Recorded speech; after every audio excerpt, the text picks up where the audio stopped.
Hola, ¿cómo están? Soy Julio. Les doy la bienvenida a este reinicio de Teobroma y estamos en un lugar muy peculiar que ya aquí mi amigo Carlos nos explicará de qué se trata. ¿Cómo estás, Carlos Umbral? Bien, Julio, ¿y tú? Pues te veo bien, te veo Sí, pues como estamos sobreviviente del COVID. de la nesciencia civilizatoria y de muchas otras cosas más. Sí, Pues estamos ahorita en un tepeyolotli, según la cosmovisión mexica, Tepeyolotli. un tepeyolotli. ¿A qué se refiere el Tepeyolotli? Pues en esencia es el palpitar o el corazón de un cerro o de una montaña. Estamos visitando este lugar para tomar fuerza y dar un inicio a esta nueva etapa de Teobroma. Tepetl de cerro Cerro, y Yolotli de Yolot de de corazón, corazón, ¿no? corazón del cerro. El corazón del cerro. ¿Y a qué hace referencia este corazón del cerro? ¿Por qué es importante el corazón del cerro? Y físicamente se puede identificar ese corazón del cerro. Sí, claro, sí, de hecho es un corazón visible. Bueno, de entrada el término castellanizado y culturalizado es el sacromonte. Estamos en sacromonte, o Sacromonte. sea, un monte sagrado. Ujú. En la antigüedad todas las montañas eran lugares sagrados, pero había algunos más sagrados. ¿Qué es lo que usualmente les daba ese carácter sagrado? ¿Alguna cuestión, como por aquí lo dice alguno de los letreros, que había un manantial en el cerro, el agua como lo que propicia la fertilidad? O bueno, ¿a qué se debía que hubiera un monte sagrado o más sagrado que otro, ¿no? Claro, sí, son una serie de características que lo determinan de esa manera. Primero, bueno, no vamos a hacer una descripción de los espacios sagrados que tanto la historia como la antropología lo tienen muy bien definido, pero bueno, en esencia podemos quedarnos con algunas cosas como que es un lugar extraordinario, es decir, es un lugar extra cotidiano, lo que no es cotidiano, es decir, no era un lugar para vivir, salvo los guardianes, Ujú. sino que era un lugar que se preservaba, se reservaba para las deidades o para cierto tipo de manifestaciones que pudieran ser naturales o pudieran ser incluso metafísicas o paranormales. Entonces es muy importante esto de que aquí en este Tepeyolotli pues había un manantial, un ojo de agua, un nacimiento de agua, Ujú. porque precisamente aquí estamos muy cerca de los volcanes. Sí, están aquí enfrente, ahorita los están viendo. Está el Popo y el Ista, ¿no? Que además para nuestra cultura, para la gente de aquí de la Ciudad de México, pues siempre han sido importantes, ¿no? Son parte de nuestra historia. Sí, pues son dos guardianes gigantes y bueno, pues en este lugar se adoró desde tiempos antiguos, desde el virreinato, la efigie de un Cristo negro, Ujú. que como tú bien sabes, pues es la representación de una deidad con características anteriores a la cosmovisión europea. Es decir, ¿a qué hace referencia el Cristo negro? Y entonces es lo que vamos a platicar en este programa. Es parte del sincretismo el asignar sí, una figura similar en algunos rasgos a lo que ya se adoraba en algunos centros de peregrinación incluso, ¿no? Sí, Eh, ¿Y por qué el negro? Bueno, ya lo explicarás tú más a detalle, pero sí de las figuras centrales para los mexicas que eran desde obviamente Tezcatlipoca, Tlaloc, Ejecatl, Huitzilopochtli, pero todos ellos tenían ciertos rasgos que aprovecharon, digamos, los colonizadores para poner ahí también los nuevos centros de culto y además ligándolos con esas características, ¿no? En este caso, eh, el Cristo Negro, que también hay uno en Chalma, tengo entendido, ¿no? pues hay varios, inclusive hay uno en el Templo de la Profesa, en la Ciudad de México, en el centro de la Ciudad de Uh-huh. México. Es decir, los Cristos negros sí definitivamente refieren a deidades mucho más arcaicas, especialmente pues a aquellos que están vinculados con fenómenos naturales, como el trueno, por ejemplo, la tierra. Esto de lo que estamos hablando, el Tepeyolotli simplemente. De hecho, ya el hablar del corazón del cerro, el corazón de la montaña, el corazón del montículo, pues nos está refiriendo a algo interior, una existencia interior de ese espacio extraordinario que es la montaña.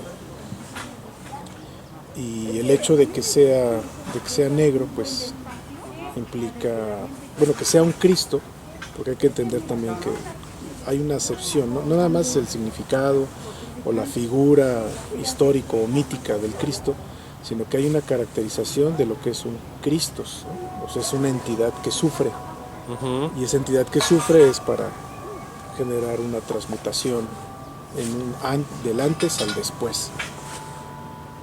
Entonces, bueno, hay varias figuras que son crísticas, por así decirlo, si le queremos dar una perspectiva, la efigie o la imagen de Dionisos es una imagen crística, o si lo queremos ver así, la imagen de Cristo es una imagen dionisiaca. Entonces aquí tenemos dos imágenes metamórficas en la cosmovisión mexica. Una de ellas es Xochipilli, que también es una imagen crística o también es una imagen dionisiaca, o la figura de Tezcatlipoca, que es el personaje, la entidad de la que vamos a hablar aquí y que está representada por ese tepeyolote, ese corazón del cerro. Ya vamos viendo que no es una casualidad el color del Cristo, no es de que, bueno, teníamos este material, le hicimos el Cristo. No. No, o sea, tiene un propósito desde el inicio. Desde el inicio de los cultos antiguos, mexicas y de la meseta central, cercanas al sistema de lagos y el sistema de volcanes, el color negro pues está asociado a eso, a la tierra, pero también a la ceniza. Curiosamente, entonces es una deidad que tiene que ver con el agua, con lo quemado y con la ceniza. Y bueno, ligado también al humo, a la obsidiana, ¿no? Al humo aquí, de y este al lado. humus, que es la tierra negra. Sí, también. Todo se va Que es amarrando. como el fin de un ciclo, pero el inicio de otro también, ¿no? Así es. Esto de lo que estamos hablando ahorita es lo que se le conoce como un tesauro. Es decir, hay una serie de características, elementos que nos van dando una delimitación del concepto que queremos abarcar o que queremos comentar en este momento. Bueno, pues ahorita nos encontramos en el templo, que es reiterativo porque ya hablar de Sacro Monte en sí mismo ya es una imagen templaria. Pero bueno, hablemos del templo de Sacro Monte, que es decir, es la construcción virreinal que se hace sobre esa zona montañosa o sobre un monte cercana al ojo de agua, el nacimiento del agua, o que inclusive se construye sobre y envolviendo al ojo de agua. Eso no podemos acceder en este momento, pero ya en otro quizá podemos ofrecerles alguna toma, alguna fotografía, porque la idea del europeo era siempre la construcción que contenía, y bueno, eso no siempre era aquí. Aquí había un teocalli, seguramente una construcción, teocalli, pues la casa del dios, el lugar del dios, pero no era siguiendo esa idea de interioridad de los templos europeos, los templos occidentales. O sea, el templo era todo el lugar. O sea, nada más era un elemento que punto de referencia. Un punto de referencia, claro. Pero en realidad era todo el Sacromonte.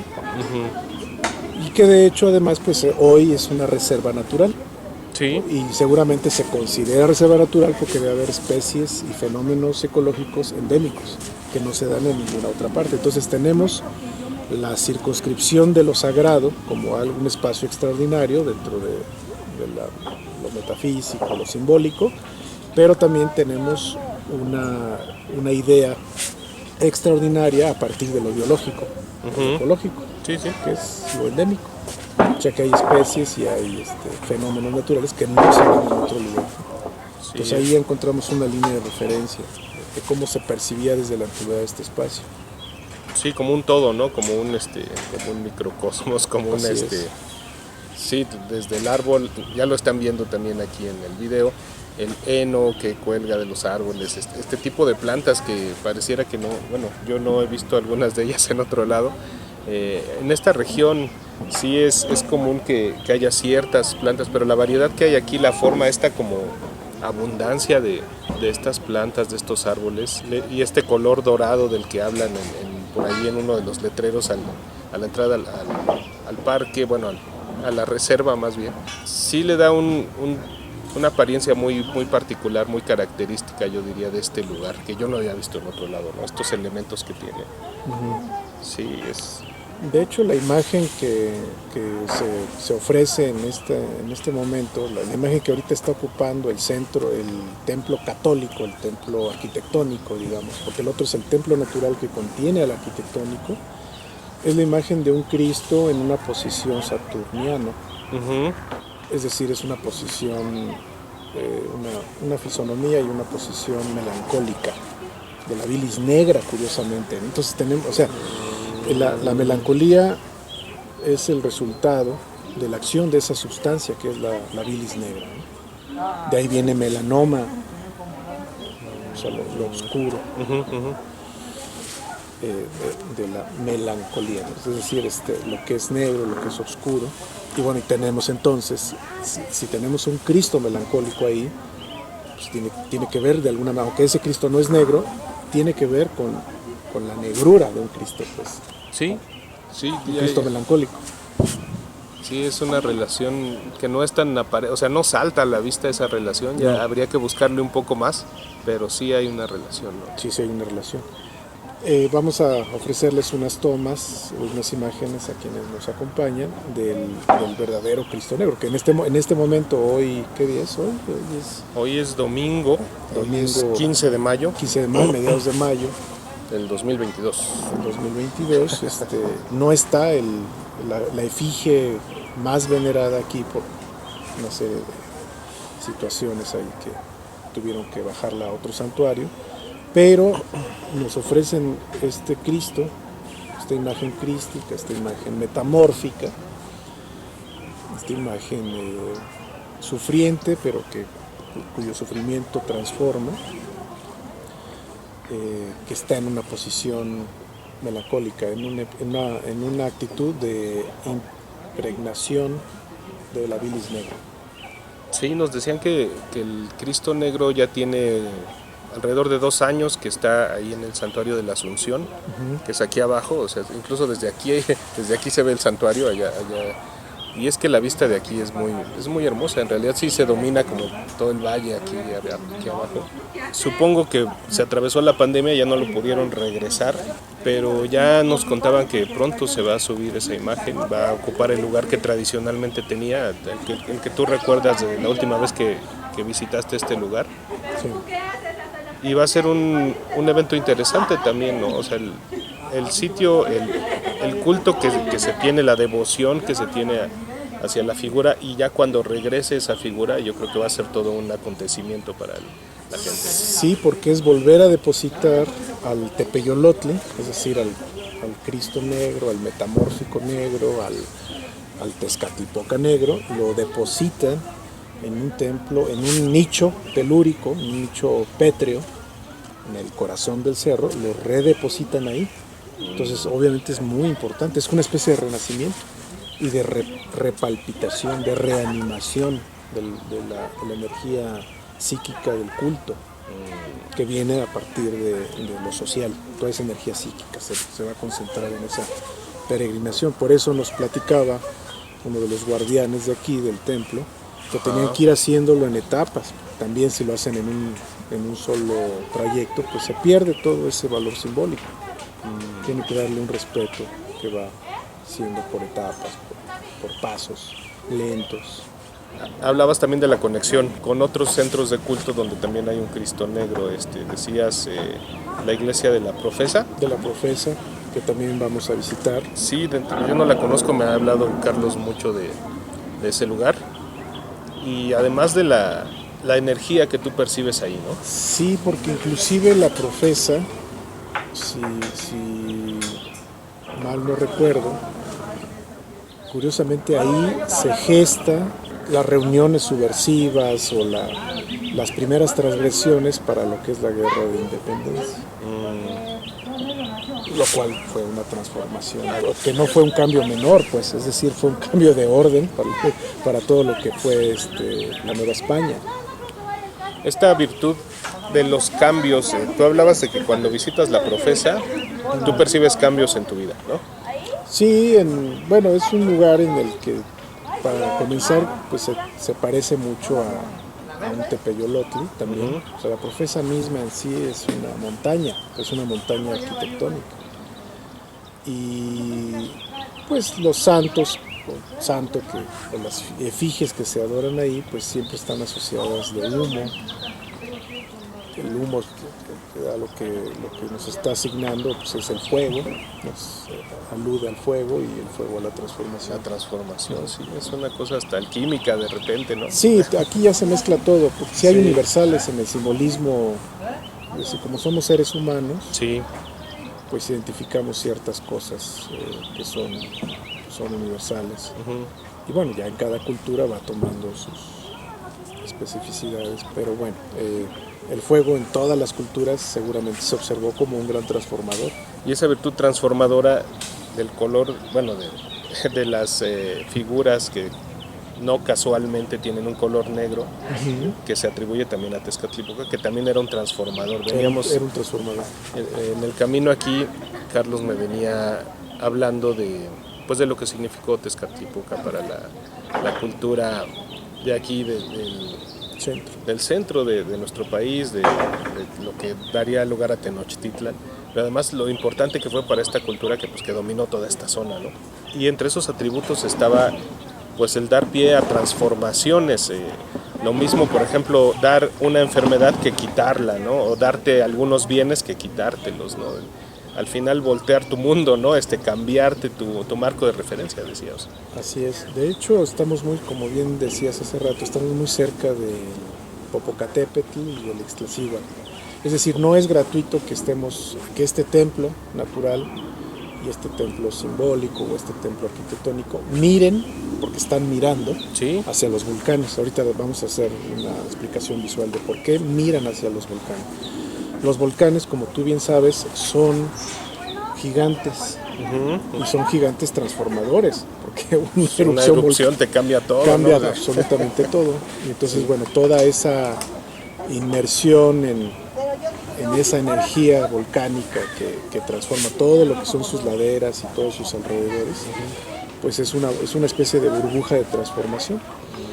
Entonces, también platicábamos hace poco que Tezcatlipoca regía sobre uno de los soles o uno de los mundos en el que vivían gigantes.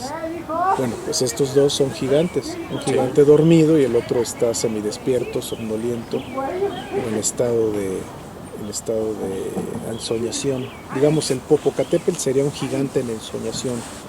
Está entre el mundo de la inconsciencia, el mundo inconsciente, el inframundo, el mundo de lo que no existe materialmente, y de vez en cuando arroja, pues despierta, arroja Nos recuerda que volutas. está vivo, ¿no? Ajá, está soñando nada más, ¿no? Está en un trance. Y la Ixtlaxíhuatl, la mujer blanca, pues bueno, esa sí está como muy quietecita, pero bueno, él tiene un guardián que está en ensoñación. Entonces, no pocas veces hay imágenes poéticas tan poderosas como el guardián que está en ensoñación. Y que si es cierto, no tiene que estar despierto siempre. Más bien despierta cuando hay algo que proteger, algo que cuidar. ¿No? Entonces, posiblemente esos gigantes, esos dos gigantes y otros más que no los vemos en este momento, pero pues que ahí está, pues pertenecen a ese sol o a esa era, la era regida por Tezcatlipoca. Ahora, el Popocatépetl, que es el cerro humeante también, pues también está relacionado filológicamente con el nombre de Tezcatlipoca. Significa el espejo humeante. El espejo humeante, el espejo negro, Sí. el espejo de obsidiana también. Ahora, ¿qué pasaría si tú te imaginas algunas zonas, algunos cráteres? No siempre nada más hay uno principal, pero también hay cráteres, hay lagos en los volcanes, el Ixta, que de repente haya este humo y de repente pues se vea por eso le llama el espejo de agua, que se deposita en el cráter. Entonces ya tienes un espejo humeante también. O sea, no sabemos si esta imagen del Tezcatlipoca o el espejo humeante pudo haber emergido de haber observado un lago con humeante. Sí, es verdad. Puede ser humo o puede ser vapor también. Sí, me acuerdo mucho una vez en las lagunas de Zempoala, como precisamente el agua está muy fría, pero al amanecer se levanta el vapor y sí, es como un espejo, como si fuera un espejo humeante, ¿no? Sí. Entonces algo así, y más considerando que era una zona lacustre. La actual Ciudad de México, antes Tenochtitlan. Texcoco, que está aquí muy cerca también. Sí, está también por aquí, por la zona. Sí, de todo tiene, podría tener un simbolismo, además muy cercano para la gente de la época, ¿no? A lo que estaban en contacto constante, ¿no? Ya en otro programa les platicaremos un poco de la mitología que da origen, sería una cosmogénesis del Tezcatlipoca, de dónde viene, de qué deidades, de qué manera. Pero ahorita está bien con lo que estamos platicando, pues estamos en este espacio tan importante, tan bello y tan especial, y que bueno, tiene tanta influencia en el temperamento y la personalidad del mexicano también. Tiene mucho que ver. Para mí es significativo el hecho de que hay cerros, hay lugares donde hasta arriba hay una iglesia, ¿no? Este es uno de ellos, Cholula es uno de ellos. O sea, finalmente, y además no es algo nada más ni de los mexicas, ni de la religión católica, lo que significaba, por ejemplo, para los griegos, ¿no? El monte Olimpo, ¿no? Por ejemplo. Sí, o sea, al final es el lugar sagrado, ¿no? Sí, es el lugar. De hecho, no nada más los griegos, es decir, hay varias montañas en todas las mitologías. Tendríamos que hacer un teobroma especial para hablar de la montaña como el lugar de las deidades y de cómo siempre sucedían cosas en la montaña. El monte Sinaí, en China se hablaba de la montaña de los inmortales. O sea, ¿por qué sucedían las cosas en las montañas? Sí. Hay una relación entre la montaña, la lluvia, los árboles sagrados y sobre todo el rayo. O sea, parecería que ahí especialmente era en donde descendía el fuego del cielo y era en donde había el contacto con las deidades. Pues cuando a Moisés le dan los 10 mandamientos, él baja de un monte, ¿no? De Así una montaña. O sea, sí son acontecimientos determinantes, ¿no? Muy determinantes. Y casi siempre también el monte tiene una expresión antropomórfica que puede ser un anciano o una anciana, que los viajeros, los peregrinos, los que andan extraviados por esos lugares se los encuentran. Entonces te das cuenta ya que se fue, que acabas de hablar con el monte. Ajá, sí, no. Ya nos ha tocado de repente hablar, no dentro de teobromas, sino de repente pláticas muy informales de los guardianes del monte o del señor del monte o de esta figura que representa al monte en algún momento, ¿no? Sí. O al menos así lo percibimos nosotros, ¿no? Serían dos, la representación o la proyección del monte, ajá, que es anciana, pueden ser niños, niños medio salvajes, a veces ese salvajismo tiene que ver porque están rodeados por animales. Los animales siguen a estas entidades, a estos personajes, y son la representación, también son guardianes, pero los guardianes, digamos, mortales, los guardianes desechables, por así decirlo, pues tienen otras características. A veces son andróginos, a veces son burlones, a veces son un tanto hospitalarios y a veces son esquivos y son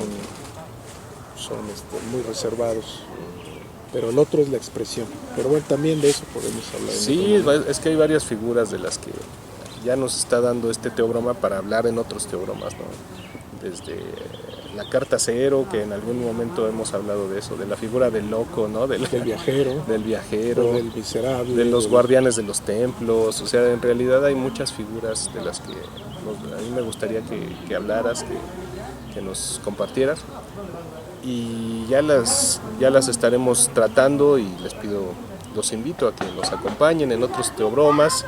Gracias por acompañarnos en de regreso después de un buen tiempo, y pues estaremos hablando de esta y más cosas. Gracias por escucharnos, por acompañarnos en en esta visita breve al Sacromonte, al Monte Sagrado. Y pues nos veremos en otra ocasión. Muchas gracias y pues, los invitamos a suscribirse si les interesan este tipo de cosas. Muchas gracias, Carlos Umbral. Gracias a ti, Julio, y gracias a nuestros espectadores por acompañarnos en este viaje. Gracias, pues estaremos de vuelta próximamente. Esperamos ser más constantes. Ese es nuestro objetivo para esta post-pandemia. Esperemos que Tezcatlipoca nos ayude a esa Que transformación. nos dé la bendición, el Señor Oscuro, ¿no? El Señor nebuloso. Así es. Muchas gracias y nos vemos pronto. Hasta luego.